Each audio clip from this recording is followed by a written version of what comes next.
When I moved to Italy, I thought I'd learn Italian, eat a lot of pizza and pasta, maybe learn a few offensive hand gestures. And while I did do all of those things, I didn't expect to discover how complicated, diverse, and complex the country actually is. The culture, the cuisine, the climate, all vary greatly depending on the region. These are going to be just a few of my observations, some things that surprised me after 8 months of living in Italy.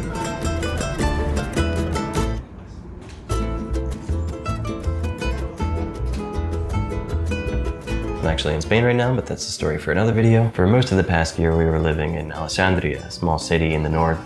I was commuting daily to Torino to study the Italian language full-time. We moved from the US so that my wife could do her recognition of Italian citizenship through descent. And she got it!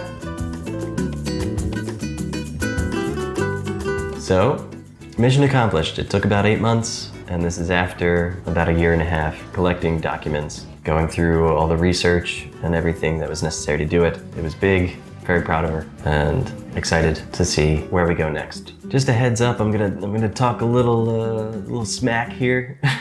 No offense to any Italians. I put in good things in here too. These are just my experiences. I hope that you find it interesting, entertaining, and educational. One of the first things that I learned is that Italy is not just one place. It's small, it's about the size of Arizona, or about 2/3 the size of California. I knew Italy had regions, but I didn't fully understand how different they could be.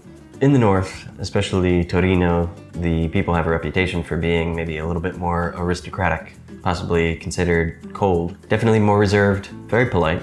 But in the south, you may find the opposite. There are also about 30 different regional dialects, or distinct languages, still spoken across Italy. Italian, as we know it, is based off of the Tuscan dialect, and it really didn't become popular until the 1960s with the rise of national television. Some older people still only speak their dialect. And you'll even find towns on borders where they speak German or French, or there's a very large Albanian population. And in the Italian constitution, it's written that languages are protected. The food can be completely different depending on where you are. In Piemonte, I was surprised to see carne cruda in many restaurants. This is raw meat. Even many sandwich shops will have them. Even the train station, cafe. So keep an eye out for that. Honestly, I like it. They've got the agnolotti and roast sauce, vitello tonato, grissini, white truffles, barbera, and Barolo wine. It was also interesting to find out how some of these dishes made their way to Argentina from the north, brought by Italian immigrants, and also how in the Northeast, where I'm from, USA, we ended up with a lot of food from immigrants from the south of Italy. So there was kind of like a crisscross of migration. Also, the north gets cold. Sure, there are palm trees, but winter in Torino is still cold. It is at the foot of the Alps, so that's what you get. It's actually where the name Piemonte comes from. It's the foot of the mountain. Italy is the kind of country you can explore for a lifetime and still not have uncovered everything. Lesson 2, going slow is unavoidable. Italian bureaucracy takes this to a whole nother level. It took us 3 months to get internet. Internet has arrived. The internet's here. My permesso di soggiorno, which is basically a temporary residence permit that validates your visa. I submitted it in September of 2024. They gave me an appointment in February of 2025. Well, I just got out. They take you in there and they get your fingerprints and all that. It was a close one because they almost told me to go to Alessandria, and it took me 6 months to get this appointment. So, luckily, they let it go through. And now I gotta come pick my stuff up, probably in another couple months. And it wasn't ready to pick up until April.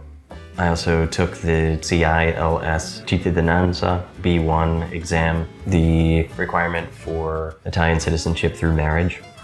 While I'm here, at the exam location, pretty nervous. It took 2 months to get the results back. I passed, so that's good. Hooray for that one. I also took the B2 exam. I took it in early April. We'll see how that goes. It is interesting that in Italy, still many things are done manually or with paper and in person and not online. To be fair, every country dealing with the government is always going to be a hassle. Even in the US, dealing with any kind of public services is not very fun.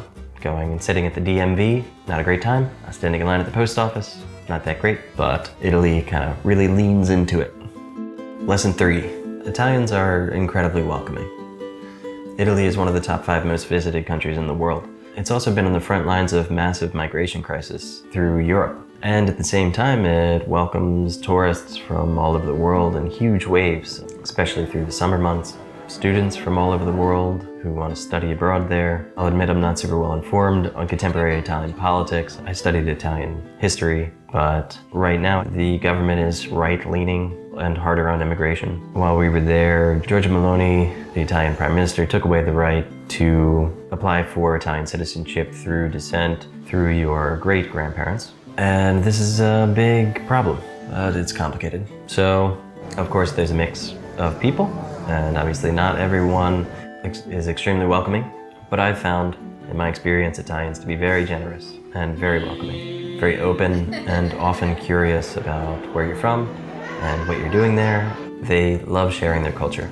They love sharing their food, their language, and their way of life. And they're very proud of it. They want to show you all the amazing things that Italy has to offer. Lesson 4, trains in Italy are great, mostly. Italy's train system is really fantastic. You can get all over the country fairly affordably and fairly quickly. They have some really good high-speed trains. They get you where you need to go, but they're just not always on time. Often when it is delayed or canceled, it will show on the boards. You can see that it'll be 5 or 10 minutes late. That doesn't always mean 5 or 10 minutes. The best thing to do is try not to buy train tickets within 25 minutes of each other if you have a connection, because the odds of you showing up late and missing your connection are pretty high. So build in a little bit more padding in between if you have to catch multiple trains. Don't expect to be somewhere at an exact time. Also, there are train strikes often, usually at least once a month. And they're usually 24-hour strikes, so you have to figure out other modes of transportation if you need to travel on that specific day. Those are always posted ahead of time online. Most stations have a bar. In Italy, a bar is usually a cafe, somewhere where you go to get coffee. They do serve alcohol as well, but it's not like a bar in the US, it's not a pub. They're open early and often packed full of Italians, all getting cafe macchiatos or espresso. So you can just enjoy the break, get a panino or something like that, a train station, whatever you need to do. I commuted an hour each way daily. I found them to be very reliable, most of the time. Lesson 5. Italian is harder than I thought it was going to be. The Italian language is tough. I saw a joke the other day that was a bunch of Spider-Man standing in a circle pointing at each other, and each one was a different version of the in Italian. I just thought that was funny. Anyway, I don't want to bore you with all the language stuff. The verb essere, to be, has 101 different conjugations when including all tenses and moods. English has 8 forms of the verb to be, so not cool Italian, not cool. Accents vary across regions. They use passato remoto often in speaking in some parts of the South, which they don't use to speak in the North at all. This is usually reserved for books. One thing I loved about Torino is that when you speak in Italian to people, they respond to you in Italian.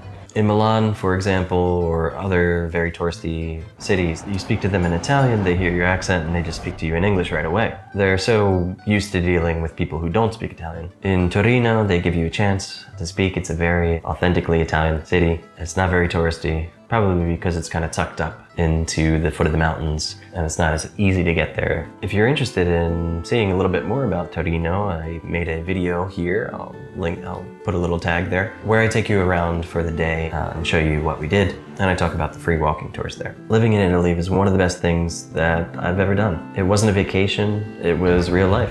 We applied for residency, learned the language, lived in a small Italian city, became locals in our own way, and all these things kind of make you fall in love with the place. If you're thinking of moving abroad, or if you've done something like this before, then I'd love to hear your story below in the comments. All right, I'll see you soon. Peace.